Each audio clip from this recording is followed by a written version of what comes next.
जय हिंद साथियों, स्वागत है आपका self study classes YouTube channel और ऐप में। दोस्तों, अभी तक अगर आपने सेल्फ स्टडी क्लासेस का ऐप डाउनलोड नहीं किया तो ऐप जरूर डाउनलोड कर लें। दोस्तों, आप हिंदी साहित्य का संपूर्ण कोर्स, टीजीटी पीजीटी का मॉडल पेपर, हिंदी साहित्य की 3000 प्रश्नों की टेस्ट सीरीज, इनको आपको दोस्तों इसमें एडमिशन आप ले सकते हैं कम से कम प्राइस में। ठीक है, तो आज जो तो हम डाउट्स वाले प्रश्नों को पढ़ने वाले हैं जो हमेशा एग्जाम में आते हैं। तो यहां पर बिल्कुल आपको ध्यान से सुनना है। आपसे एक प्रश्न पूछा जाता है कि उर्वशी के रचनाकार कौन है। डाउट्स नंबर 1, उर्वशी के रचनाकार कौन है।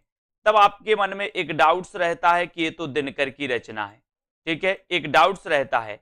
लेकिन दोस्तों, आपको पता है कि एक रचना जयशंकर प्रसाद की भी उर्वशी है। ठीक है, यहां पर दोनों विकल्प आपको दिए गए हैं। ठीक है, आपके विकल्प में ऐसे दोनों विकल्प नहीं दिए जाएंगे। जब आपका प्रश्न परीक्षा में पूछा जाएगा एक ही विकल्प आएगा। तो यहां पर डाउट्स में नहीं रहना।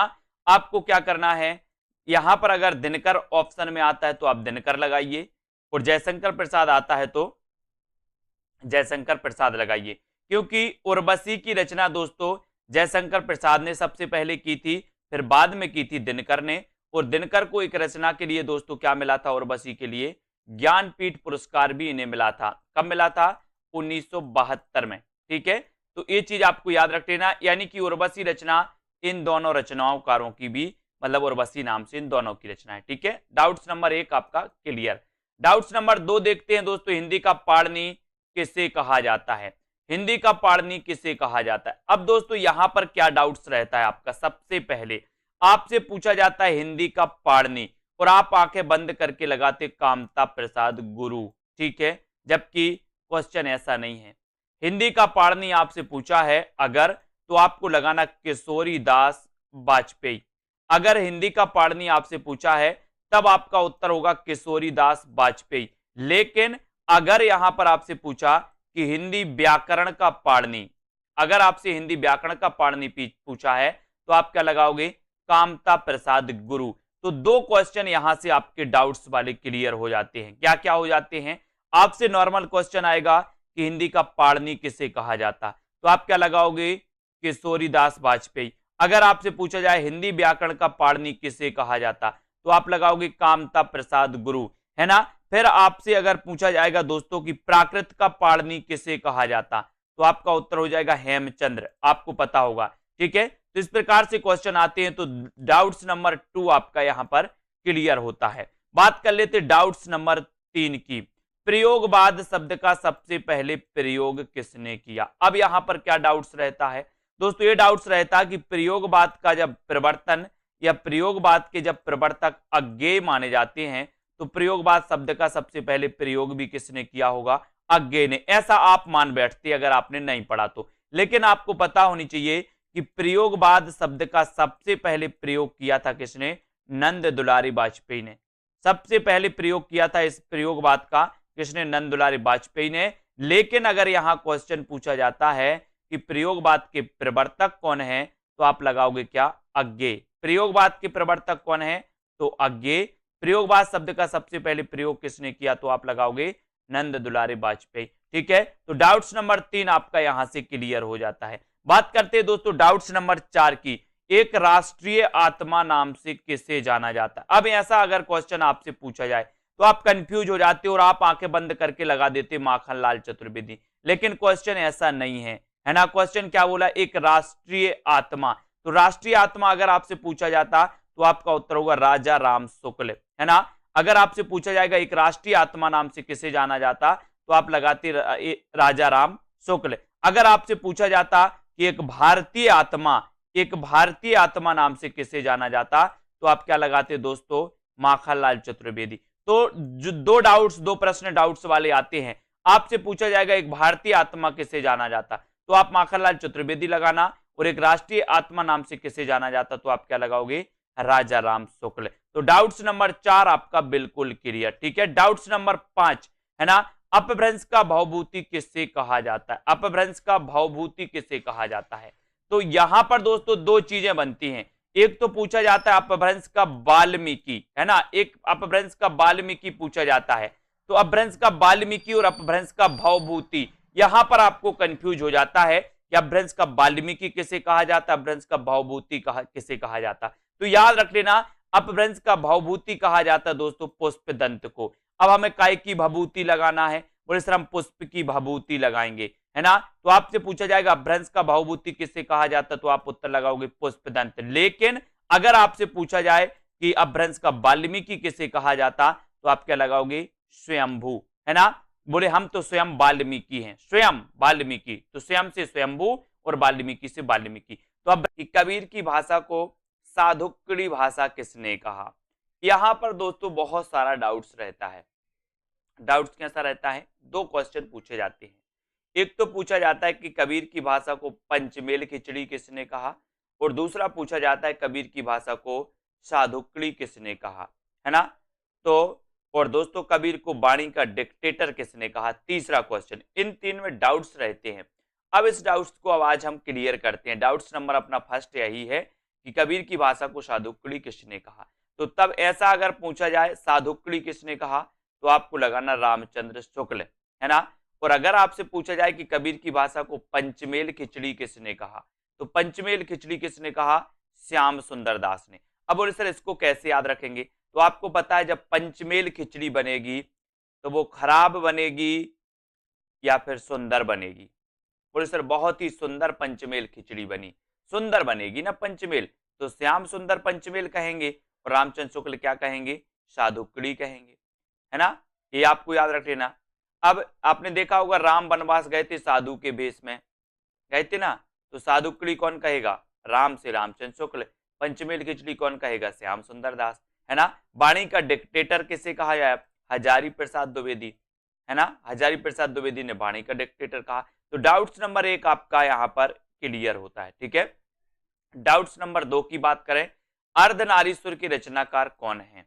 4 विकल्प है, दिनकर, विष्णु प्रभाकर, धर्मवीर भारती और रामविलास शर्मा। अब यहां पर दोस्तों कंफ्यूजन वाला सिस्टम रहता है। अर्धनारीश्वर की रचनाकार कौन है, ये आपसे पूछा जाता है, तो आपको यहां पर याद रख लेना दोस्तों कि अर्धनारीश्वर एक तो दिनकर की भी रचना है और दूसरा विष्णु प्रभाकर की भी रचना है। लेकिन आपको कैसे याद रख लेना दोस्तों, दिनकर का ये क्या है, निबंध है। दिनकर का ये क्या है, अर्धनारीश्वर निबंध है, जबकि विष्णु प्रभाकर का ये क्या है दोस्तों, उपन्यास है, ठीक है। इसको अपन को याद रख लेना है। दिनकर का क्या है, निबंध, विष्णु प्रभाकर का क्या है, उपन्यास। तो अर्धनारीश्वर दोस्तों इस प्रकार से अगर रचना पूछी जाएगी अर्धनारीश्वर के रचनाकार कौन है, तो ये दोनों नहीं दिया जाएगा, किसी में से दोनों में से एक दिया जाएगा, ठीक है। अगर आपसे पूछा जाएगा कि अर्धनारीश्वर निबंध के रचनाकार कौन है, तब अगर दोनों भी दिया जाएगा तो आपको उत्तर लगाना है दिनकर। आपसे पूछा जाएगा अर्धनारीश्वर उपन्यास के रचनाकार कौन है, दोनों भी दिया जाएगा तो आपको क्या लगाना है दोस्तों, विष्णु प्रभाकर। तो विष्णु प्रभाकर का अर्धनारीश्वर क्या है, उपन्यास, और दिनकर जी का क्या है, निबंध, ठीक है। तो ये डाउट्स नंबर 2 आपका क्या होता है, क्लियर होता है, ठीक है। अब दोस्तों यहां पर आते त्रिशंकु के रचनाकार कौन है। ये त्रिशंकु कई बार रचना पूछी गई दोस्तों। त्रिशंकु के रचनाकार कौन माने जाते हैं, तो त्रिशंकु देखो तीनों की रचना है दोस्तों, अज्ञेय की भी रचना है, ब्रजमोहन सिंह की भी रचना है और मन्नू भंडारी की रचना भी त्रिशंकु है। अब आप लोग पढ़ते कि सर त्रिशंकु रचना आती है, कभी आप मन्नू भंडारी बता देते हो, कभी अज्ञेय बता देते हो, लेकिन आज का जो डाउट है वो आपका आज क्लियर होना चाहिए, है ना। अज्ञेय जी का त्रिशंकु क्या है, निबंध है। अज्ञेय जी का त्रिशंकु क्या है दोस्तों, निबंध है, ठीक है। ब्रजमोहन सिंह का त्रिशंकु क्या है, नाटक है, नाटक है, ठीक है। मन्नू भंडारी का त्रिशंकु क्या है, कथा संग्रह या कहानी संग्रह है, ठीक है। तो यहां पर आपको डाउट्स नहीं करना। आपसे अगर पूछा जाए कि त्रिशंकु कहानी संग्रह की लेखिका कौन है या लेखक कौन है, तो मन्नू भंडारी, ठीक है। अगर आपसे पूछा जाए त्रिशंकु नाटक किसका है, तो आप बताओगे ब्रजमोहन सिंह।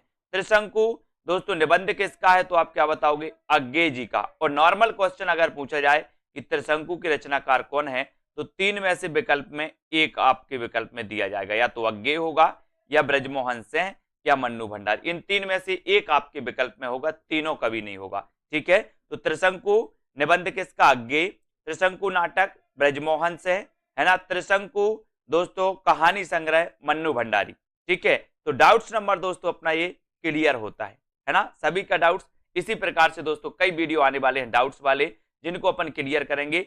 अगला क्वेश्चन आपका बनता है कि हिंदी का ऐतिहासिक उपन्यासकार प्रथम है ना, प्रथम ऐतिहासिक उपन्यासकार कौन माना जाता है, प्रथम, ठीक है। तो प्रथम ऐतिहासिक उपन्यासकार कौन माने जाते हैं, तब यहां आपका डाउट्स रहता है वृंदावन लाल वर्मा में और किशोरीलाल गोस्वामी में, है ना। जबकि दोस्तों आपको पता है हिंदी के प्रथम ऐतिहासिक उपन्यासकार जो माने जाते हैं वो किशोरीलाल गोस्वामी माने जाते हैं। कौन माने जाते हैं, किशोरीलाल गोस्वामी माने जाते हैं। जबकि अगला ही क्वेश्चन पूछा जाता है कि हिंदी में ऐतिहासिक कहानी परंपरा के जो जनक माने जाते हैं वो कौन माने जाते हैं। ऐतिहासिक कहानी के जनक कौन माने जाते हैं, वृंदावन लाल वर्मा। जबकि हिंदी के प्रथम ऐतिहासिक उपन्यासकार माने जाते हैं कौन, किशोरीलाल गोस्वामी, है ना। तो इसको याद रख लेना, इसका उत्तर आपका क्या होगा, हिंदी के प्रथम ऐतिहासिक उपन्यासकार किशोरीलाल गोस्वामी। जबकि हिंदी के प्रथम कहानी, हिंदी की दोस्तों ऐतिहासिक कहानी के जो जनक माने जाते, ऐतिहासिक कहानी के जो जनक माने जाते वो वृंदावन लाल वर्मा, ठीक है। वृंदावन लाल वर्मा को ऐतिहासिक कहानियों की परंपरा का जनक माना जाता है, याद रख लेना। ऐतिहासिक कहानियों की परंपरा का जनक वृंदावन लाल वर्मा, ऐतिहासिक दोस्तों उपन्यास की परंपरा का जनक किशोरीलाल गोस्वामी, या हिंदी के प्रथम ऐतिहासिक उपन्यासकार जो माने जाते वो किशोरीलाल गोस्वामी। तो डाउट्स आपका यहां पर क्लियर होता है दोनों का, ठीक है। अब दोस्तों हम आगे बात करेंगे अगले प्रश्न पर। एक क्वेश्चन पूछा जाता है कठिन काव्य का प्रेत किसे कहा जाता है, कठिन काव्य का प्रेत किसे कहा जाता है। और दूसरा क्वेश्चन पूछा जाता है कठिन गद्य का प्रेत किसे कहा जाता है। दोनों में लोग कंफ्यूज होते हैं, कठिन काव्य का प्रेत और कठिन गद्य का प्रेत। तो यहां पर एक चीज आपको याद रखनी है कि दोस्तों काव्य अगर पूछा जाए तो काव्य का प्रेत आपका उत्तर होगा केशव दास, और अगर काव्य की जगह गद्य पूछा जाए तो गद्य में आपका उत्तर होगा अज्ञेय। कॉमन सेंस कैसे लगाओगे, बोले सर केशव दास ने काव्य ही लिखा है, केशव दास ने क्या काव्य रचना ही की है, तो कठिन काव्य का प्रेत केशव दास को ही कहा जाएगा। जबकि दोस्तों अज्ञेय ने आपने काव्य रचना भी की है ना, गद्य में भी इन्होंने दोस्तों रचनाएं की हैं। तो कठिन गद्य का प्रेत अज्ञेय, कठिन काव्य का प्रेत केशव दास। दो क्वेश्चन यहां पर डाउट्स वाले बनते हैं, और दोनों क्वेश्चन आते परीक्षा में हमेशा गलत होते हैं डाउट्स में। कठिन काव्य, तो काव्य किसने लिखा, केशव दास ने, तो केशव दास, है ना। कठिन गद्य, तो गद्य दोस्तों अज्ञेय, है ना, याद रख लेना, यहां से क्वेश्चन आते हैं। और केशव दास रीति काल के प्रवर्तक माने जाते हैं। आपको पता है डॉक्टर नगेंद्र आदि विद्वानों ने केशव दास को ही रीति काल का प्रवर्तक माना। अगर यहां से भी क्वेश्चन आता है रीति काल का प्रवर्तक किसे माना जाता है, नॉर्मल अगर क्वेश्चन पूछा जाता है तो उत्तर होता है केशव दास, है ना। अगर पूछा जाता है आचार्य रामचंद्र शुक्ल ने रीति काल का प्रवर्तक किसे माना, तो आपका उत्तर हो जाता है चिंतामणि, है ना। अगर आपसे पूछा जाता है दोस्तों कि नगेंद्र ने रीति काल का प्रवर्तक किसे माना, तब आपका उत्तर होता है केशव दास, है ना। तो अपना कि सन्यासी किसकी रचना है, सन्यासी किसकी रचना है। अब दोस्तों यहां पर आपको क्या है कंफ्यूज होता है अगर इस प्रकार से क्वेश्चन पूछा जाता है, क्योंकि आपको पता है कि ईलाचंद जोशी की भी रचना है, लक्ष्मी नारायण मिश्र की भी रचना है, लेकिन इसकी विधा क्या है वो देखना है अपन को। ईलाचंद्र जोशी की जो सन्यासी रचना है इसकी विधा है दोस्तों उपन्यास, यानी कि ये ईलाचंद जोशी का क्या है, उपन्यास है। जबकि ये लक्ष्मी नारायण मिश्र का क्या है, नाटक। ये नाटक आपको पता है, बोले सर लक्ष्मी के नाटक में, है ना, लक्ष्मी का नाटक छोड़ के लोग क्या बन जाते हैं, सन्यासी बन जाते। लक्ष्मी का नाटक, तो लक्ष्मी नारायण मिश्र नाटक से नाटक है और सन्यासी बन जाते, तो सन्यासी इनका नाटक, है ना। ईलाचंद जोशी का ये सन्यासी क्या है, उपन्यास, ठीक है। इसको देखेंगे। अब दोस्तों दूसरा आपका डाउट से मुक्ति पथ ये किसकी रचना है। अब मुक्ति पथ के बारे में दोस्तों आपको दिख रहे होंगे उदय शंकर भट्ट, ईलाचंद जोशी और अभय मौर्य, ये तीन लोगों की रचना है। अगर ऐसा क्वेश्चन आएगा तो ये क्वेश्चन गलत होगा, क्योंकि उदय शंकर भट्ट की भी रचना है, ईलाचंद जोशी की भी है, अभय मौर्य की है। लेकिन अगर आपसे पूछा जाएगा कि मुक्ति पथ नाटक किसका है, तो आपका उत्तर उदय शंकर भट्ट होगा। आपसे पूछा जाएगा मुक्ति पथ उपन्यास किसका है, तो उपन्यास दोस्तों ईलाचंद जोशी का भी है और अभय मौर्य का भी उपन्यास ही है इसी नाम से। तो मुक्ति पथ उपन्यास ईलाचंद जोशी और दोस्तों अभय मौर्य, इसको आपको याद रख लेना। उदय शंकर भट्ट का मुक्ति पथ क्या है, नाटक है। ईलाचंद जोशी का क्या है, उपन्यास है। अभय मौर्य का क्या है, उपन्यास है। तो आपसे पूछा जाएगा अगर कि मुक्तिपथ उपन्यास किसका है, तो इन दो में से एक के ऑप्शन में मिलेगा, या तो ईलाचंद जोशी या फिर अभय मौर्य। ठीक है, इसको याद रखना। अब दोस्तों पंचवटी प्रसंग, पंचवटी प्रसंग किसकी रचना है? एक रचना आती है दोस्तों पंचवटी, एक आती है पंचवटी और एक रचना पूछी जाती पंचवटी प्रसंग। ठीक है, तो पंचवटी ये तो आपको पता है कि पंचवटी ये जो रचना है ये क्या है दोस्तों, खंडकाव्य मैथिली शरण गुप्त का। लेकिन पंचवटी प्रसंग, पंचवटी प्रसंग के रचनाकार कौन है, तो वो है निराला। ठीक है, आपको पता है निराला छायावाद के आधार स्तंभ माने जाते हैं। तो पंचवटी प्रसंग, निराला और मैथिली शरण गुप्त की रचना पंचवटी। आज से दोस्तों आपका ये डाउट्स भी क्लियर। अब याद रख लेना, पंचवटी निराला, पंचवटी प्रसंग, पंचवटी मैथिली शरण गुप्त, पंचवटी प्रसंग निराला।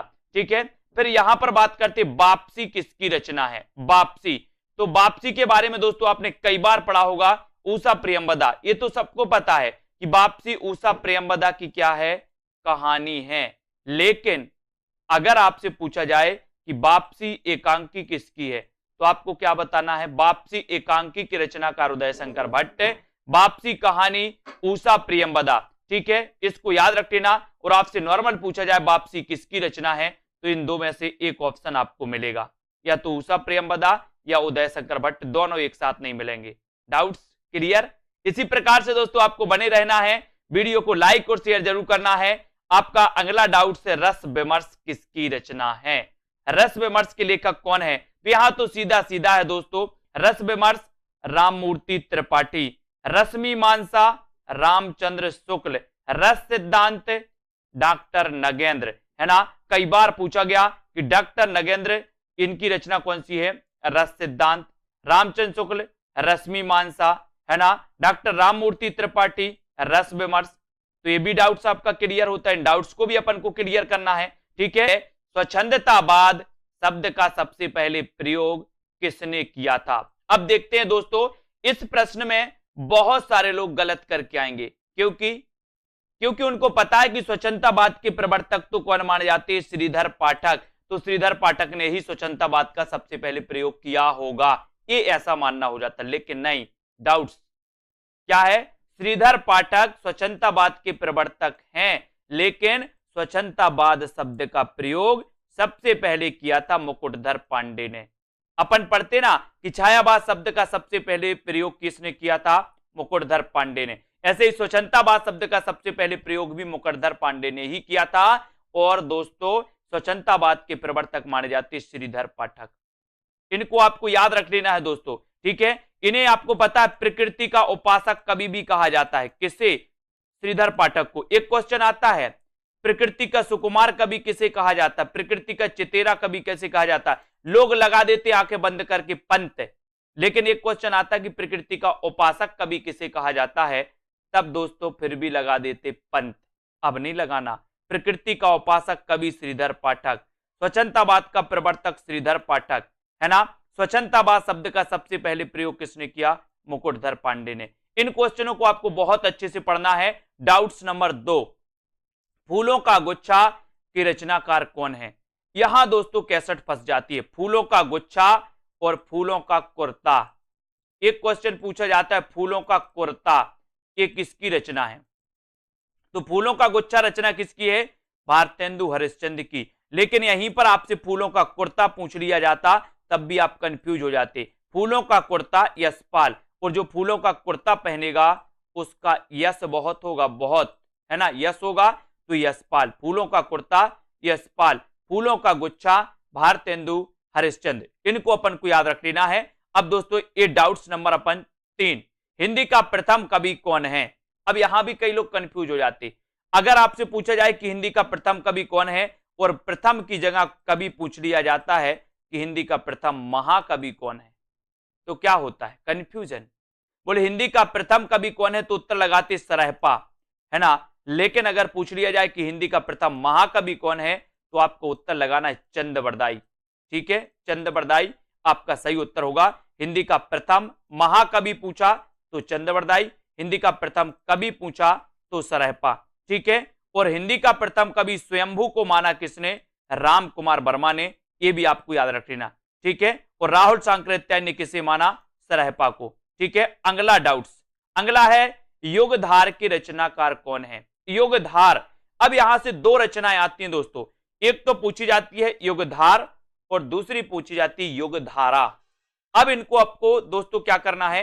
अच्छे से पढ़ लेना है। युगधारा, बोले युग की धारा में नांग बह गया। कौन बह गया? युग की धारा में, युग की धारा में नांग बह गया। तो याद रख लेना, तो युग की अगर धारा आ की मात्रा लगी हो, धारा की बात हो तो उत्तर हो जाएगा नागार्जुन, और धार की बात हो तो सोहनलाल द्विवेदी। युगधार, युगधार के लेखक कौन है? सोहनलाल द्विवेदी। युगधारा के लेखक कौन है? नागार्जुन। ठीक है, तो दोनों चीजें क्लियर। युगधार पूछा जाएगा तो आप क्या लगाओगे? सोहनलाल द्विवेदी। युगधारा पूछा जाएगा तो आप क्या लगाओगे? नागार्जुन। इनका वास्तविक नाम क्या था पता है? वैद्यनाथ। किसका? नागार्जुन का। और वैद्यनाथ द्विवेदी आपको पता है किसका नाम था? उपनाम हजारी प्रसाद द्विवेदी का उपनाम भी वैद्यनाथ द्विवेदी था, है ना? ये भी याद रख लेना। नागार्जुन यात्री नाम से लिखते थे दोस्तों मैथिली में, ये भी याद रखेंगे। तो आपने क्या याद किया? युगधारा नागार्जुन, युगधार सोहनलाल द्विवेदी। क्लियर? अगला डाउट्स, अगला डाउट से समय देवता के रचनाकार कौन है? तो आप सीधे सीधे क्वेश्चन लगाना, बताइए। अगर आपको बनता है तो उत्तर जरूर बताएं, समय देवता के रचनाकार कौन है? तब दोस्तों आपका राइट आंसर होता है कि समय देवता के संरचनाकार कौन है? नरेश मेहता। लेकिन एक क्वेश्चन यही और पूछा जाता है, साहित्य देवता। एक पूछा जाता है साहित्य देवता, साहित्य देवता के रचनाकार कौन है? अब दोस्तों ये साहित्य देवता ये क्या है? निबंध है। और ये निबंध किसका है? मैंने आपको कई बार बताया कि साहित्य देवता को माखन खवाना है, और समय देवता है इसलिए लोग नरेश बन जाते हैं। बोले वो नरेश बन गया, बोले समय देवता है ना? तो समय देवता ये लंबी कविता है दोस्तों, किसकी? नरेश मेहता की। और साहित्य देवता के रचनाकार कौन है? माखनलाल चतुर्वेदी। कंफ्यूजन है, कंफ्यूजन, कंफ्यूज नहीं होना। समय देवता नरेश मेहता और साहित्य देवता माखनलाल चतुर्वेदी। इन प्रश्नों को बहुत अच्छे तरीके से ढंग से पढ़ना है दोस्तों। एक क्वेश्चन आपसे पूछा जाता है कलम का मजदूर के रचनाकार कौन है ना? और दूसरा एक प्रश्न पूछा जाता है कलम का सिपाही के रचनाकार कौन है? दोनों में कंफ्यूज, कलम का मजदूर और कलम का सिपाही। कभी कभी कलम का सिपाही लगा पूछा जाता है तो हम कलम का मजदूर उत्तर लगा आते हैं, और कभी कभी कलम का मजदूर पूछा जाता है तो कलम का सिपाही उत्तर लगा आते हैं। ऐसा नहीं करना है। इसको देखो दोस्तों, यहां पर दिया कलम का मजदूर, तो कलम का मजदूर के रचनाकार कौन है? ये दोस्तों दोनों ही जीवनियां हैं, और दोनों ही जीवनी प्रेमचंद के जीवन पर आधारित है ना? तो ये कलम का मजदूर, ये जीवनी के लेखक कौन है? मदन गोपाल, है ना? और दोस्तों एक पूछा जाता है कलम का सिपाही, कलम का सिपाही। ठीक है, तो कलम का सिपाही जीवनी एक किसने लिखी? अमृत राय ने, है ना? आपको पता होगा प्रेमचंद के पुत्र का नाम था अमृत राय। प्रेमचंद जी का दोस्तों वास्तविक नाम क्या था? धनपत राय। उर्दू में किस नाम से लिखते थे? नवाब राय नाम से। प्रेमचंद इन्हें नाम दिया किसने? दया नारायण निगम ने। ठीक है, अब दोस्तों इनके पुत्र का नाम था अमृत राय। इन्होंने जीवनी लिखी थी कलम का सिपाही, याद रख लेना। अब डाउट्स में करती है कौन सी? कलम का मजदूर।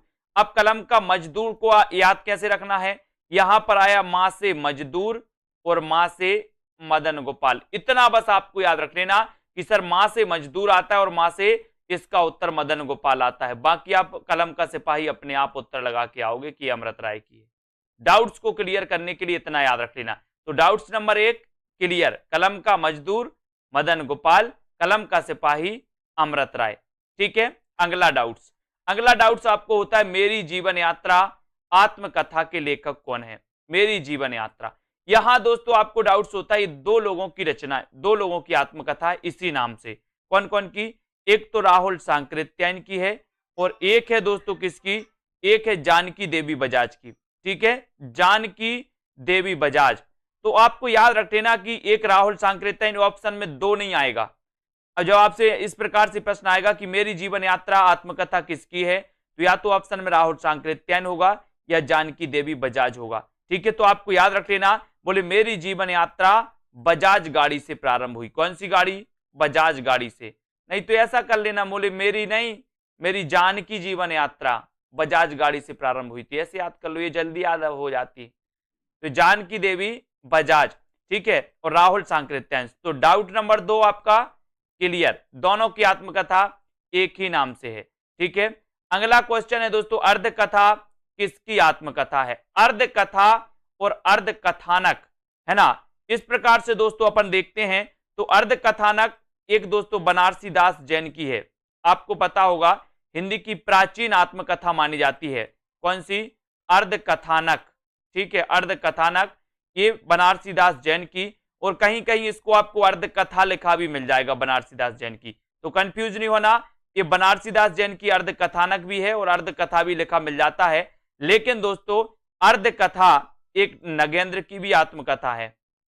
अब इसमें अपन कभी कभी कंफ्यूज हो जाते हैं, है ना, क्योंकि ऑप्शन में होता है बनारसी दास जैन ना होकर के बनारसी दास चतुर्वेदी होता है, तो हम क्या लगा देते? बनारसी दास चतुर्वेदी ही लगा देते। जैन और चतुर्वेदी में वो हो जाता है ना। तो याद रख लेना, अर्ध कथानक हिंदी की प्राचीन आत्मकथा मानी जाती है, ये बनारसी दास जैन की है ना। और अर्ध कथा ये डॉक्टर नगेंद्र की दोस्तों है। और बनारसी दास जैन और बनारसी दास चतुर्वेदी, इनमें कंफ्यूज नहीं होना आपको, ठीक है। तो आपका यहां पर डाउट्स क्लियर कि सर बनारसी दास जैन की अर्ध कथानक, डॉक्टर नगेंद्र की अर्ध कथा, और दोस्तों यहां पर बनारसी दास जैन और बनारसी दास चतुर्वेदी में कंफ्यूज नहीं होना, ठीक है। अगला क्वेश्चन देखो, अगला हिंदी का प्रथम दैनिक समाचार पत्र कौन सा है? यहां भी लोग कंफ्यूज होते हैं। आपसे पूछा जाता है कि हिंदी का प्रथम समाचार पत्र कौन सा है, आप बिल्कुल लगाते हो उदंत मार्तंड। लेकिन आपसे पूछा जाता है कि हिंदी का प्रथम दैनिक समाचार पत्र कौन सा है, तब भी आप उदंत मार्तंड लगाते हो। ऐसा नहीं करना। आपसे पूछा जाए कि हिंदी का प्रथम समाचार पत्र कौन सा है, आप क्या लगाओगे? उदंत मार्तंड। आपसे पूछा जाए कि हिंदी का प्रथम साप्ताहिक समाचार पत्र कौन सा है, तो आप क्या लगाओगे?